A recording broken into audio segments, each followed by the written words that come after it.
कौन सा किया था लास्ट अपने? वीकली मार्केट देख लिया था ना, फिर शॉप्स इन नेबरहुड भी देख लिया था, और ये वाली स्टोरी भी देख ली थी। सुजाता और कविता गए थे शॉप में, उनकी डायरी बनाई थी, डायरी में उन्होंने एंट्री कर दी। ओके, हाँ नेबरहुड में जो शॉप्स है वो वाला देख लिया था। ओके, नेक्स्ट है हमारा शॉपिंग कॉम्प्लेक्स और मॉल वाला। क्लियर?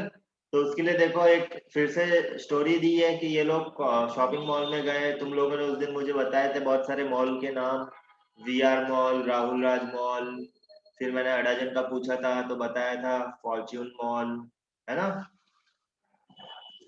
तो यहाँ पे भी ये दोनों एक मॉल में गए हैं, उसका एक स्टोरी दिया हुआ है, लेआउट एक बार पढ़ लेते हैं क्या दिया है। Anjanal Mall. Okay. Anjal Mall is a 5-floor shopping complex. Kavita Sujata.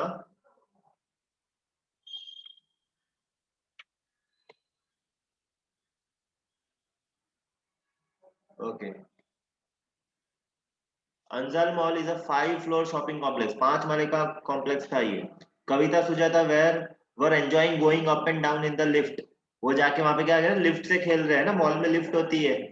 Mall में फैसिलिटीज बहुत सारी मिलती है ना, एलिवेटर होता है, फिर लिफ्ट होती है, पूरा एसी होता है। हाँ यार मॉल जैसे पूरा एसी मॉल है। So it seemed as if it was made of glass and they were able to see outside as they went up. Lift भी वहां पे कैसी है, जहां ये लोग गए हैं ग्लास की है, मतलब लिफ्ट का जो डोर है ना वो ग्लास का है, तो इनको क्या है, सारा बाहर का व्यू दिख रहा है पूरा। It was fascinating to see so many different kinds of shops, such as the ice cream, burger, pizza, and other food shops. Shops full of home appliances, footwear, and leather items, as well as book shops. तो mall में भी ऐसा ही scene होता है ना, हमें सारी चीजें मिल जाती है। वीआर मॉल कौन कौन गया है? तनय तू गया है वीआर मॉल? मैं गया सर। आदित्य हाँ गया है? सर गया, गया मैं ना? भी अच्छा, गया। तो वीआर मॉल में खाने पीने की चीजें कौन से फ्लोर पे मिलती है?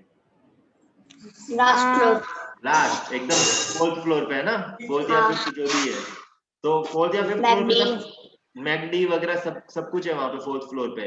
इवन ये भी है ना, सिनेमा भी है ना वहां पे, सिनेमा हॉल, थिएटर भी है वहां पे। हाँ सर।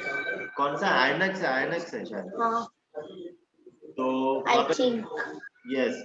और बाकी फ्लोर्स में देखा होगा तो बहुत सारे ब्रांडेड चीजों की दुकानें होगी, ठीक है। शूज की दुकानें मिल जाएगी, कपड़े की दुकानें मिल जाएगी, और सब ब्रांडेड, लीवाइस के शोरूम, एडिडास के शोरूम, नाइकी के शोरूम, सारे दिखेंगे तुम्हें वहां पे। क्लियर? तो मॉल में बहुत सारी चीजें होती है, शॉप्स होती है इतनी सारी, और सारी हम बोल सकते हैं कि सारी जो शॉप्स होती है वो ब्रांडेड कंपनीज की शॉप होती है। क्लियर? जहाँ पे ब्रांडेड आइटम्स हमको मिल सके।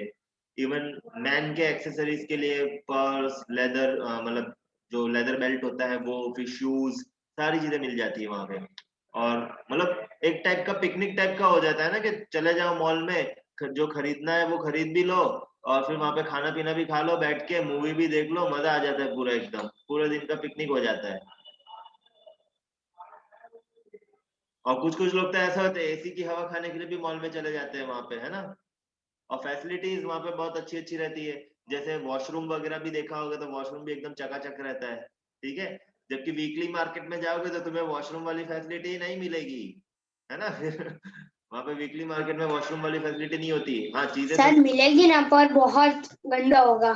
बहुत गंदा होगा, हाँ हो सकता है पब्लिक टॉयलेट हो, किसी को जाना पब्लिक होगा वो भी नहीं जाएगा। नहीं जाएगा, बहुत गंदा होगा। जबकि मॉल में तो एकदम ए ग्रेड, वो क्लीनर पीछे ही खड़ा रहता है ना, सब लोग यूज करते हैं, फिर वो बार बार आधे आधे आधे घंटे में साफ ही करते रहते हैं टॉयलेट को।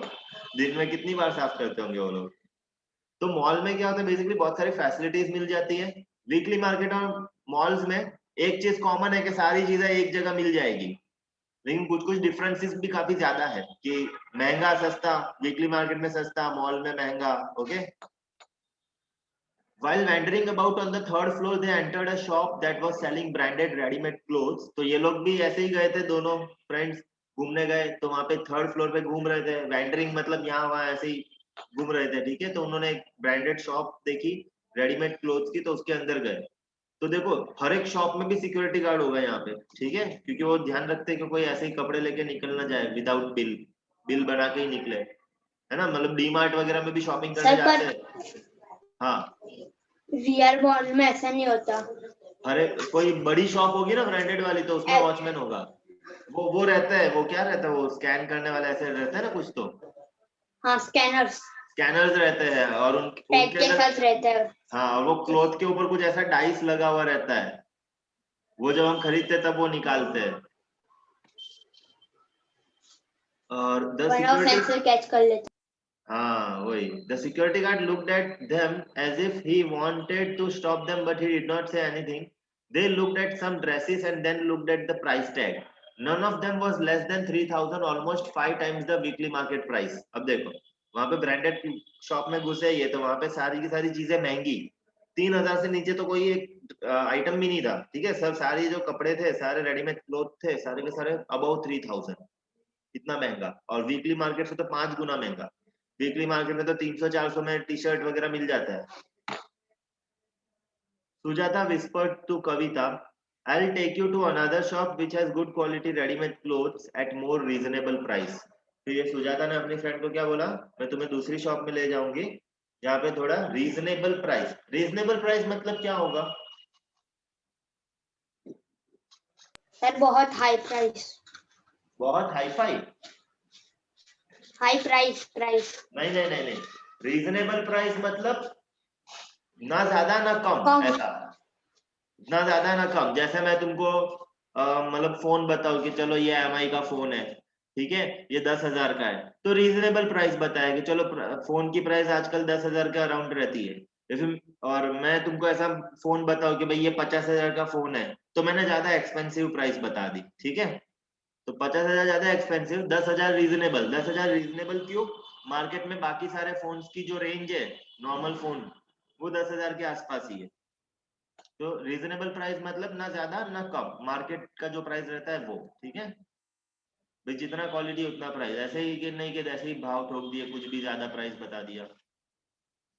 तो हमारा नेक्स्ट टॉपिक जो है वो यही है, क्या है? Shopping complex and malls. So far we have seen two kinds of marketplaces, weekly markets and markets in our neighbourhood. अभी तक हमने दो चीजें देखी थी, वीकली मार्केट पढ़ा और मार्केट्स इन आवर नेबरहुड, ठीक है, जो शॉप्स वगैरह रहती है, रिटेल शॉप्स वगैरह। So there are other markets in the urban area that have many shops, popularly called shopping complex. Many these days in many urban areas you have also large multi-storied air-conditioned buildings with shops on different floors known as malls. Okay, तो ये सारे malls urban areas में ही पाए जाएंगे। Even अपने अपना दिल्ली का location तुम देखोगे तो ये वेस्टर्न एरेना भी एक कमर्शियल कॉम्प्लेक्स ही है ना, नीचे बहुत सारी शॉप्स दिखती होगी तुम्हें, ऐसा। हाँ तो सर।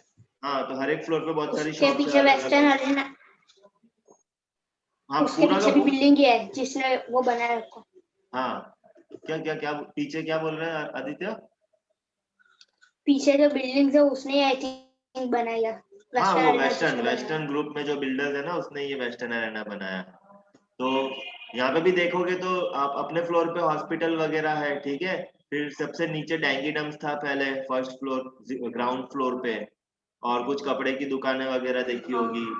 फिर तो ये भी एक कॉम्प्लेक्स है, इसको मॉल नहीं बोलेंगे, कॉम्प्लेक्स बोलेंगे।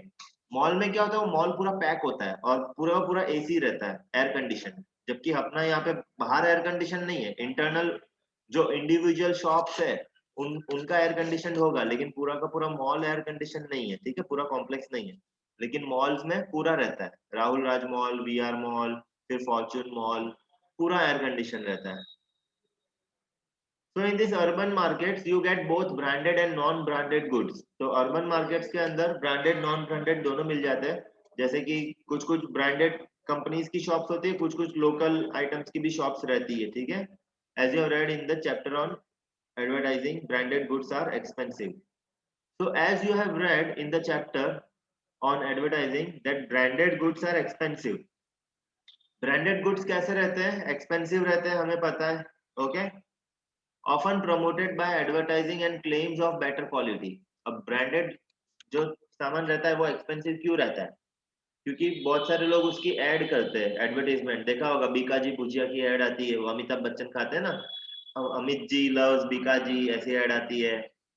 फिर तो इससे क्या होगा, बीकाजी नमकीन की प्राइस बढ़ जाएगी और लोकल कंपनी कोई नमकीन बना रही है तो उसकी प्राइस कम होगी। ओके।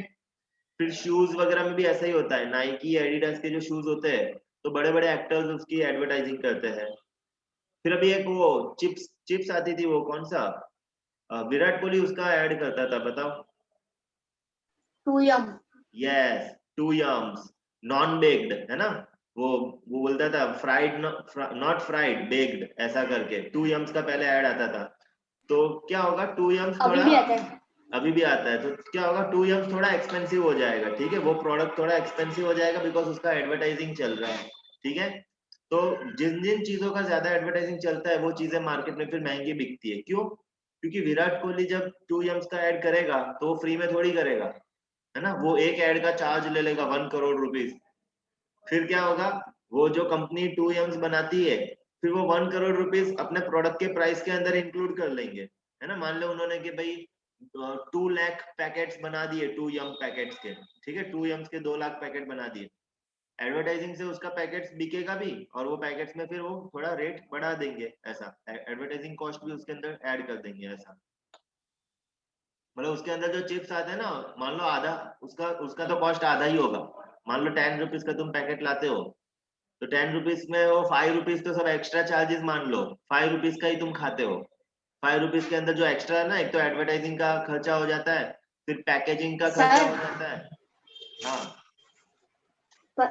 उसमें वो लोग क्वांटिटी भी ज्यादा देते हैं, 10 वाले में 5 वाले कर अच्छा, 5 वाले के से ज्यादा। कंपेयर में 10 वाले में ज्यादा क्वांटिटी आती है। हाँ, मतलब तू बोल रहा है 5 वाले 2 ले लो। क्वांटिटी भी वो लोग बढ़ा के देते हैं। क्या क्या? हाँ, तो ये सेम क्वांटिटी होगी। हाँ, क्वांटिटी तो सेम रहती है, पर उसमें मैं वही बोल रहा हूँ, जैसे 10 रुपीज का जो भी तुम बालाजी वेफर जो भी खरीदते हो, तो उसमें जो वेफर होता है वो तो आधे रेट का ही होता है, बाकी सारे एक्सपेंसेस रहता है, एडवर्टाइजिंग, पैकेजिंग, फिर ट्रांसपोर्टेशन, ठीक है, कि कंपनी से फिर सिटी एरिया के अंदर आता है, डिस्ट्रीब्यूटर से सप्लाई होता है, वो सारे बहुत सारे कॉस्टिंग्स आ जाते हैं। So the company producing these products sell them through shops in large urban markets and at times through special showrooms. तो कंपनी जो प्रोडक्ट्स बनाती है वो या तो बड़े बड़े मार्केट्स, मतलब बड़े बड़े शॉप्स के थ्रू सिटी के अंदर सप्लाई करती है, या फिर उनके खुद के शोरूम रहते हैं कंपनी के खुद के, ठीक है। जैसे ब्रांडेड आइटम्स के अक्सर खुद के शोरूम होते हैं, क्लियर। जैसे यहाँ पे देखोगे तो बाहर बोर्ड पे भी ऐसा नहीं रहता है कि भाई चमन लाल की दुकान है, ऐसा ही लिखा रहता है डायरेक्ट एडिडास, है ना, नाइकी। और जो लोकल होगी तो वो लोग क्या देंगे, आर्यन फैशन, फिर लोकल नाम दे देंगे, ऐसा सुनीता ब्यूटी पार्लर, ऐसा वैसा अलग अलग नेम दे देते हैं वो लोग। जबकि जो ब्रांडेड होते हैं, तने थंब हटा दे, वीडियो कैमरा पे तूने थंब लगा दिया है। Okay. As compared to non-branded goods, fewer people can afford to buy branded ones. ठीक है? तो branded goods बहुत कम लोग खरीदते हैं. Only few people can afford to buy branded ones. बाकी ज्यादातर जनता जो है वो non-branded goods ही खरीदते हैं. ठीक है? जो ज्यादा अमीर होते हैं वो सब लोग क्या करते हैं? ब्रांडेड गुड्स खरीदते हैं। और कुछ कुछ नॉर्मल लोग ब्रांडेड भी खरीदते हैं, जैसे कि मैं कभी कभी ब्रांडेड खरीद देता हूँ, कभी कभी नॉर्मल खरीद देता हूँ, ऐसा। नेक्स्ट है अपना चेन ऑफ मार्केट्स। तो चेन ऑफ मार्केट्स से मतलब टॉपिक से क्या आइडिया आ रहा है, तनय और आदित्य बताओ मुझे, टॉपिक से तुमको क्या आइडिया आ रहा है, क्या पढ़ेंगे हम इसके अंदर। क्या सर? जैसे कि अपना टॉपिक है चेन ऑफ मार्केट्स, है ना, नया टॉपिक अभी पढ़ेंगे हम। तो हाँ, टॉपिक के नेम से क्या पता चलता है चेन ऑफ मार्केट्स क्या होगा? कि लाइक एक शॉप ओनर है, उसके पास से दूसरा आदमी खरीदेगा और वही चीज वो ज्यादा कॉस्ट में बेचेगा। अच्छा, ठीक है, तनय तू कुछ बता रहा था। सर मार्केट चेन मतलब एक एक इंसान दूसरे इंसान के दूसरे इंसान से खरीद के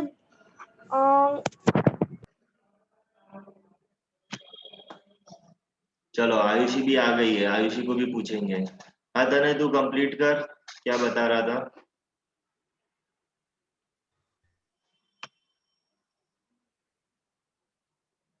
आवाज बंद हो गई तो नहीं तेरी। सर हाँ अब मैं लीव हो रहा हूँ, टाइम हो ओके गया। आदित्य, ठीक है, आयुषी आई और आदित्य जा रहा है, ठीक है, बाय। सर रिकॉर्डिंग प्लीज भेज देना। हाँ मैं सेंड कर दूंगा, ओके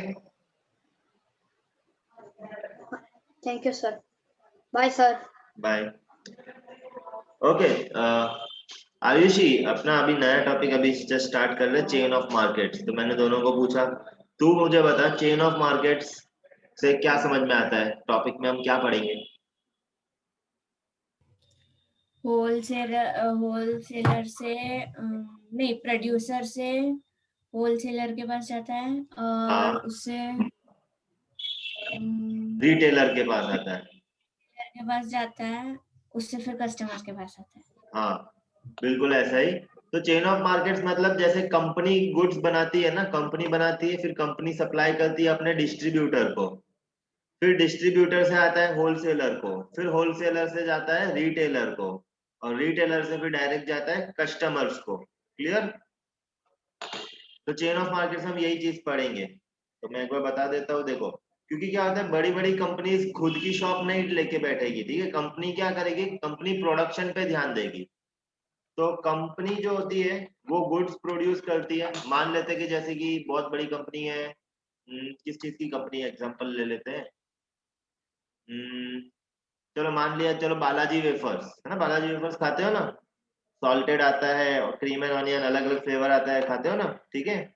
चलो, तो बालाजी वेफर्स की कंपनी है, तो कंपनी क्या करेगी, चलो कंपनी का प्लांट है वलसाड़ में, बालाजी वेफर्स का प्लांट कहाँ पे, वलसाड़ में, वहां पे सब चिप्स बनते हैं। तो कंपनी फिर क्या करती है, सारे चिप्स के पैकेट जो है उसके अलग अलग सिटी में डिस्ट्रीब्यूटर होते हैं, ओके, डिस्ट्रीब्यूटर। तो वो अपने डिस्ट्रीब्यूटर को सप्लाई करती है सारे चिप्स के पैकेट।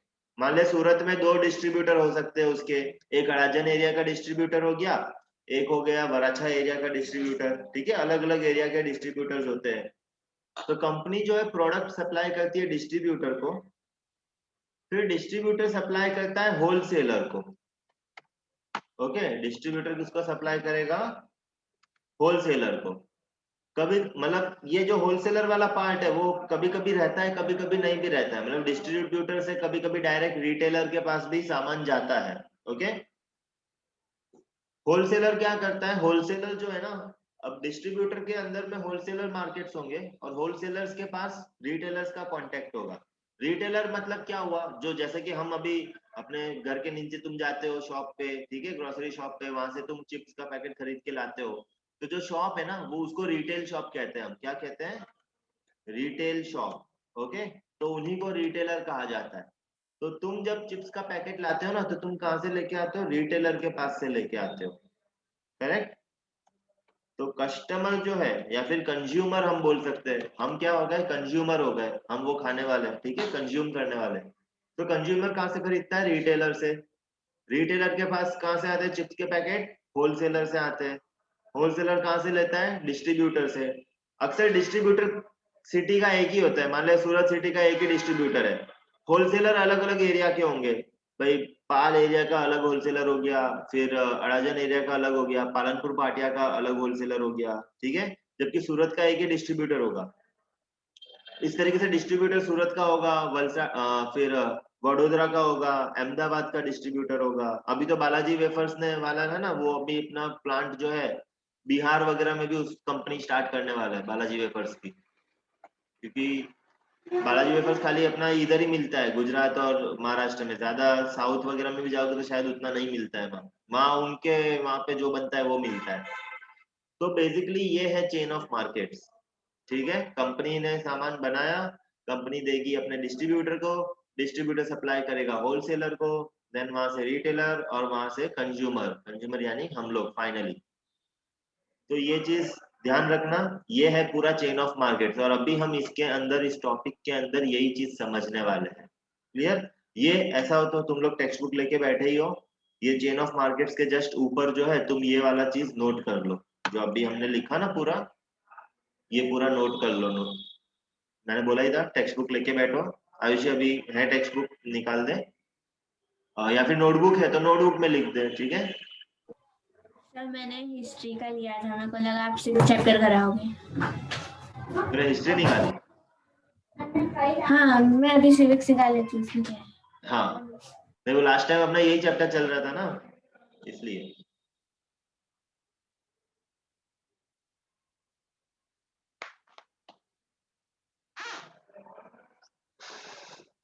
तो फिर मैं आगे रीड करना स्टार्ट करता हूँ।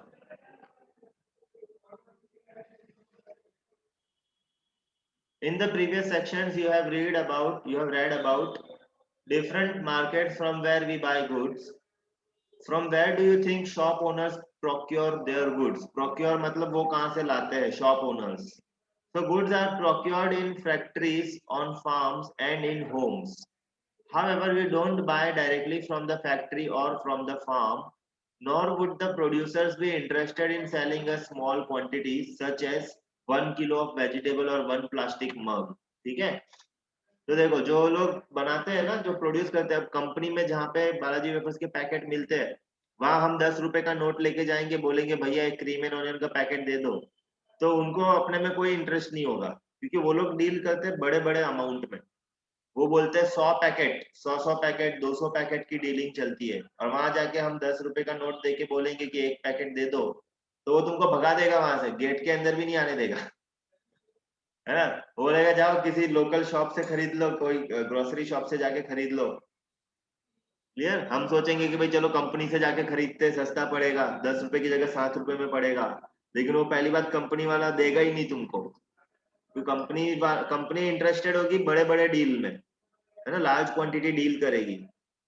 इवन ये जो फार्म में जो वेजिटेबल्स वगैरह ग्रो होते हैं ना, वहां पे भी ऐसे होता है। मान ले किसी का टोमेटो का खेत है पूरा, वो मतलब बहुत बड़ा खेत है, टोमेटोज ही टोमेटोज है, वहां अगर अब हमारी मम्मियां जाएगी, बोलेगी भैया 2 किलो टोमेटो दे दो, तो फार्मर बोलेगा जाओ जाओ मैं नहीं दूंगा, है ना, मैं तो 100 किलो सप्लाई करता हूँ, मेरे जो भी मेरे डिस्ट्रीब्यूटर्स है ना, मैं उनको डायरेक्टली सप्लाई करता हूँ, 100 किलो 200 किलो, तुम कहाँ मेरे से 2 किलो खरीदने के लिए आ रहे हो, ठीक है। तो ये चीज होती है कि फैक्ट्रीज जो होती है ना, वो सप्लाई करती है अपने डिस्ट्रीब्यूटर्स को, वो कंज्यूमर को सप्लाई नहीं करती। क्यों नहीं सप्लाई करती? Because they are not interested in selling small quantities. Companies are not interested in selling small quantities, ठीक है, इसीलिए। फिर आगे करते हैं, ये नोट हो गया ना, ये हटा रहा हूं मैं। The people in between the producer and the final consumer are traders, ठीक है। ट्रेडर्स किसे कहते हैं? जो प्रोड्यूसर और कंज्यूमर के बीच में जो लोग होते हैं उनको ट्रेडर्स कहते हैं, क्योंकि वो ट्रेडिंग करते हैं। तो जैसे डिस्ट्रीब्यूटर और होलसेलर मैंने बताया, तो उनको हम ट्रेडर्स बोल सकते हैं। क्यों? क्योंकि वो वहां से खाली लेके हमें सप्लाई कर रहे हैं। प्रोडक्ट के ऊपर ट्रेडर्स का कुछ मतलब ट्रेडर्स प्रोडक्ट के ऊपर कुछ करते नहीं है, ठीक है, मतलब ना तो वो प्रोडक्ट बनाते हैं ना वो कंज्यूम करते हैं, वो खाली कंपनी से लेके स्टोर करके फिर कंज्यूमर्स तक सप्लाई करते हैं।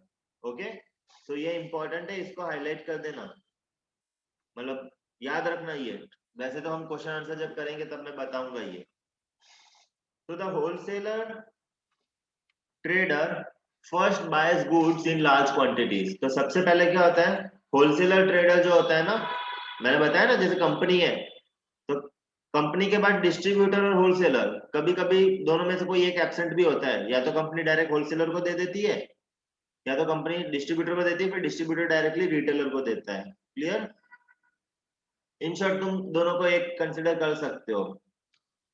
तो जो होलसेलर क्या करता है, वो बहुत सारा क्वांटिटी खरीदता है कि ला भाई बालाजी वेफर्स वाले 100 पैकेट भेज दे फटाफट, है ना, फोन घुमाता है डायरेक्ट, उसको कंपनी में डायरेक्ट फोन करता है, भाई लिखो ऑर्डर लिखो, 100 क्रीम एंड ऑनियन के पैकेट, फिर लिखता है 50 सॉल्टेड वाले पैकेट, फिर 200 ऑनियन कौन सा टोमेटो फ्लेवर वो वाला पैकेट भेज दो, ठीक है। तो लार्ज क्वांटिटीज में डील करते हैं होलसेलर्स, वो इतने सारे पैकेट मंगा लेते हैं, ठीक है। जैसे कि यहाँ पे एक और एग्जांपल दिया वेजिटेबल्स के बारे में।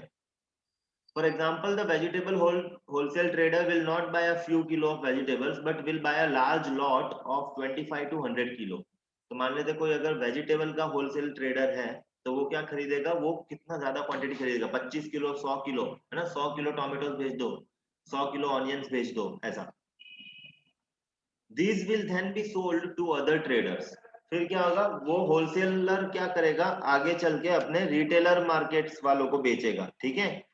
फिर रिटेलर से कंज्यूमर खरीदेगा। मान ले उसके 4 रिटेलर है, ओके, ये जो वेजिटेबल है इसने 100 खरीदा, तो इसके 4 रिटेलर है, चारों ने 25-25 किलो खरीद लिया, ठीक है।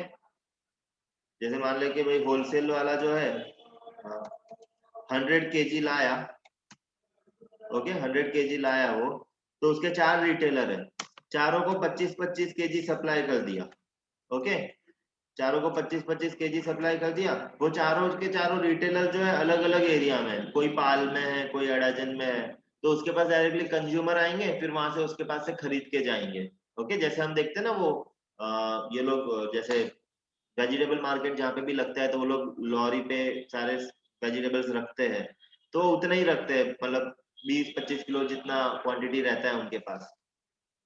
फिर वहां से सब लेडीज आती है, 1-1 किलो 2-2 किलो लेके जाती है उनके पास से।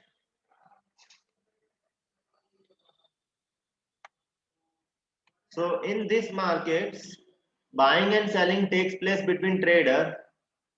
It is through this link of traders that goods reach far away places, ठीक है। तो इन दिस मार्केट, मतलब ये जो अपना चेन ऑफ मार्केट्स में जो सबसे पहले तो अपना आ गया होलसेलर वाला मार्केट, ठीक है। तो यहाँ पे बाइंग और सेलिंग होता है, ठीक है, ट्रेडर्स के बीच में। मतलब जो मान लेते कोई फार्म में से कोई फार्मर आया, वो बोला कि भाई मुझे बेचना है, मैं इतना सारा प्रोड्यूस लेके आया हूँ, ठीक है, इतने सारे वेजिटेबल्स लेके आया हूँ, तो वो और फिर जो होलसेल ट्रेडर है वो दोनों डील करेंगे, भाई क्या कितना अमाउंट है, कितने में बेचना है, वैसा। The trader who finally sells this to consumer is the retailer, ठीक है। जो ट्रेडर फाइनली कंज्यूमर को बेचता है उसको हम क्या बोलते हैं, रिटेलर। क्लियर। जैसे हमारे केस में बिल्डिंग्स के नीचे जो भी शॉप्स वगैरह सारी की सारी रिटेलर्स है, ओके। इवन जो वेजिटेबल हॉकर्स वगैरह रहते हैं उनको भी हम रिटेलर बोल सकते हैं। This could be a trader in a weekly market, a hawker in the neighbourhood और a shop in the shopping complex. तो रिटेलर किस किस को बोल सकते हैं, जैसे वीकली मार्केट में सारे लोग जो बैठते हैं वो भी रिटेलर है, शॉपिंग कॉम्प्लेक्स के अंदर जो दुकानें होती है वो भी सारी क्या है, रिटेल शॉप्स है। We can understand this with the help of following example. तो एक यहाँ पे एग्जांपल दिया है, देख लेते हैं।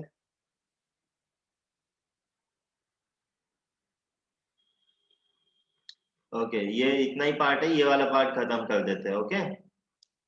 तो एक एग्जांपल है, देखते हैं। Every city has areas for wholesale market, this is where goods first reach and then supplied to other traders. तो हर एक सिटी में एक होलसेल मार्केट होता है, वहां पे सारा सामान आता है, फिर वहां से सब रिटेलर्स को सप्लाई होता है। The road side hawker whom you read about earlier would have purchased a large quantity of plastic items from the wholesale trader in the town. तो जो रोड साइड में जो हॉकर्स होते हैं ना, जो बेचते हैं सामान, वो लोग भी लार्ज क्वांटिटीज खरीदते हैं पहले होलसेल मार्केट से। He in then turn might have bought this from another even bigger wholesale trader. फिर उसने जिससे खरीदा था वो और किसी और से खरीद के लाया होगा। The city wholesale trader would have bought a large quantity of plastic item from the factory. तो सिटी का जो मेन होलसेल ट्रेडर होगा वो कहाँ से खरीदेगा, फैक्ट्री से खरीदेगा, और वो अपने गोडाउन में स्टोर करेगा, ठीक है। गोडाउन बोलते हैं अक्सर, या फिर वेयर हाउस बोलते हैं, ठीक है। इंग्लिश में वेयर हाउस और गोडाउन दोनों एक ही है, जहाँ पे सारा सामान स्टोर किया जाता है, कंपनी से आता है और गोडाउन में स्टोर हो जाता है। So in this way a chain of market is set up. When we purchase, we may not be aware of the chain of markets through which these goods travel before they reach us. ठीक है। हम जब खरीदते हैं कोई भी shop से बहुत सारे सामान, जैसे मान लो तुम नोटबुक खरीदते हो, ठीक है, तो फिर नोटबुक और पेन पेंसिल वगैरह जो भी चीजें खरीदते हो उन सब के केस में ऐसा ही है। भाई मान लो तुम पेन खरीद रहे हो, तो पेन तो पहले कंपनी में बनी थी, कंपनी से फिर वो होलसेलर के पास आई, ठीक है, या तो डिस्ट्रीब्यूटर के पास आई, डिस्ट्रीब्यूटर से होलसेलर के पास आई, फिर होलसेलर वाले ने रिटेल शॉप्स को सप्लाई किया, फिर तुमने जाके शॉप से वो पेन खरीदी, ओके। अब एक एग्जांपल है यहाँ पे आफ्ताब का। Aftab the wholesaler in the city. Clear. फिर next topic markets everywhere topic है, फिर मार्केट्स एंड इक्वालिटी टॉपिक है, फिर शायद ये चैप्टर खत्म है। तो अपने 2 टॉपिक बचेंगे इस चैप्टर के, मार्केट्स एंड इक्वालिटी और मार्केट्स एवरीवेयर। ये एक एग्जांपल जो है आफ्ताब का, ये हम कंप्लीट कर देते हैं। तो आज का सेकंड टॉपिक खत्म हो जाएगा। क्लियर? आयुषी तू सेकंड टॉपिक से ज्वाइन हुई थी, फर्स्ट टॉपिक रिकॉर्डेड है, वो मैं सेंड करूंगा तो तू देख लेना। क्लियर? Yes, sir. तो आफ्ताब की स्टोरी देखते हैं। आफ्ताब आफ्ताब देखो यहाँ पिक्चर दी है, ये वेजिटेबल मतलब सवेरे सवेरे वेजिटेबल मार्केट जो होता है ना होलसेल वाला, वहां पे। तो सूरत में कहाँ पे है होलसेल वेजिटेबल मार्केट, आइडिया है दोनों में से किसी को? आयुषी या तनय? सरदार मार्केट नाम सुना है? सरदार मार्केट? सरदार मार्केट। अरे वाह, आयुषी को पता है। सर हाँ तनय? सर ये इस आगे ऊपर करो ना।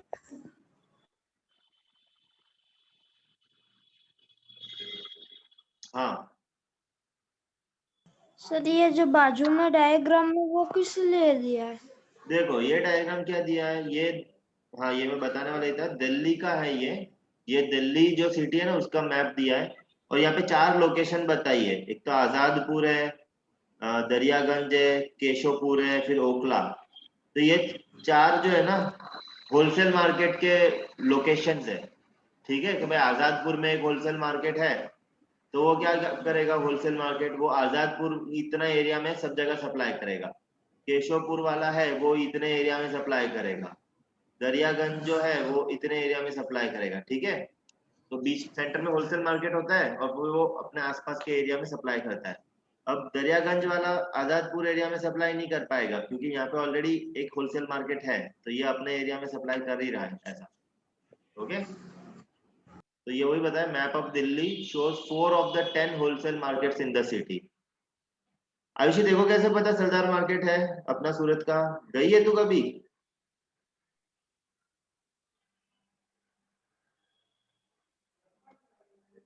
आवाज नहीं आई। मैंने सुना है। अच्छा सुना है, यस। बहुत बड़ा है मार्केट, मेरे घर से नजदीकी है। तो वहां पे कैसा रहता है कि सवेरे सवेरे 4 बजे ना, क्या रात को मतलब 2-3 बजे ट्रक्स आ जाते हैं फार्म से, सारे ट्रक्स आ जाते हैं वहां पे। और बड़े बड़े ट्रक्स आते हैं, एक ट्रक पूरा का पूरा सब उसमें सब ऑनियंस भरे हुए, एक ट्रक जिसमें सारे टोमेटो, एक जिसमें सारे कैबेज, ऐसे बहुत बड़े बड़े ट्रक्स आते हैं। फिर वो नारियल पानी का भी एक बहुत बड़ा ट्रक आता है, जो हम नारियल पानी पीते हैं ना, वो भी कोकोनट वाटर। तो बड़े बड़े ट्रक्स आते हैं सदर मार्केट के अंदर। फिर वहां से वहां पे सारे होलसेलर्स होते हैं, वो लोग वहां पे अपने होलसेलर शॉप जो रहती है वहां पे रख देते हैं। फिर वहां पे डायरेक्टली कुछ कुछ सिटी के दूसरे होलसेलर्स जो होते हैं ना, वो वहां पे आके सारे वेजिटेबल्स खरीद लेते हैं। और इवन जो वेजिटेबल हॉकर्स होते हैं, जो लारी वाले, ठीक है, वो लोग लारी लेके जाते हैं, या फिर कोई कोई लोग रिक्शा लेके जाते हैं, रिक्शा के अंदर सारे वेजिटेबल्स भर लेते हैं। फिर ये एरिया में आ जाता है, जैसे अडाजन एरिया में भी जो भी वेजिटेबल्स आते हैं, ठीक है, सूरत के कोई भी एरिया में जो वेजिटेबल्स जाते हैं वो सदर मार्केट के थ्रू जाते हैं ऐसा। सूरत के अंदर मेन सिटी के अंदर की बात कर रहा हूँ। फिर थोड़ा आउटस्कर्ट्स में तो दूसरे मार्केट्स भी आ जाते हैं वहां पे, कभी कभी फार्म से डायरेक्ट आ जाता है। तो यहाँ पे भी इसी टाइप की स्टोरी है आफ्ताब के बारे में। Aftab is one of the wholesale trader.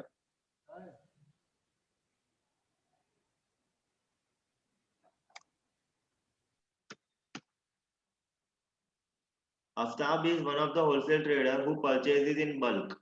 तो आफ्ताब खरीदी करता है बल्क में। His business starts around 2 o'clock in the morning when vegetable reaches the market। तो देखो वो सवेरे सवेरे 2 बजे चला जाता है वेजिटेबल मार्केट में, तब उसका काम शुरू हो जाता है क्योंकि ट्रक्स वगैरह आ जाते हैं।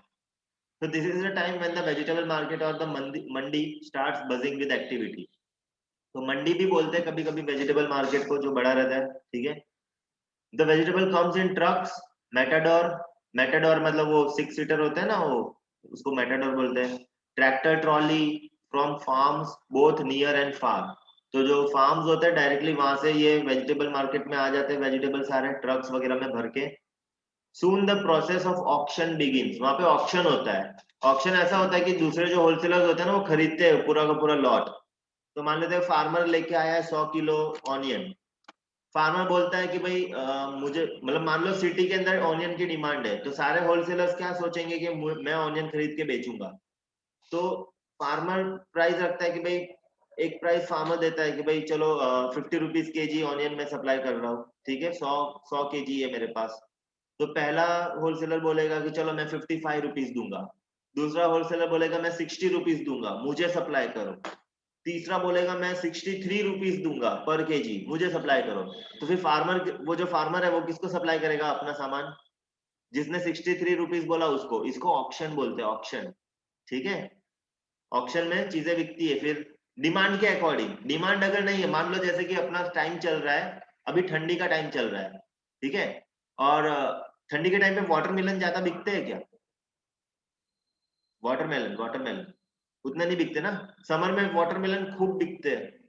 तो देखो वाटरमेलन के प्राइस जब ज्यादा कब हो जाएंगे? समर के टाइम पे डिमांड फुल होगी ना, सारे होलसेलर वाले सोचेंगे कि मैं वाटरमेलन खरीद के बेचूंगा, ठीक है, क्योंकि लोग बहुत ज्यादा लेते हैं। अगर मान लो अभी किसी ने वाटरमेलन खरीद लिए और बहुत सारे स्टॉक करके रखे, तो क्या उसके पास कस्टमर्स आएंगे? नहीं आएंगे, लोग खरीद ही नहीं रहे ना वाटरमेलन अभी, ऐसा।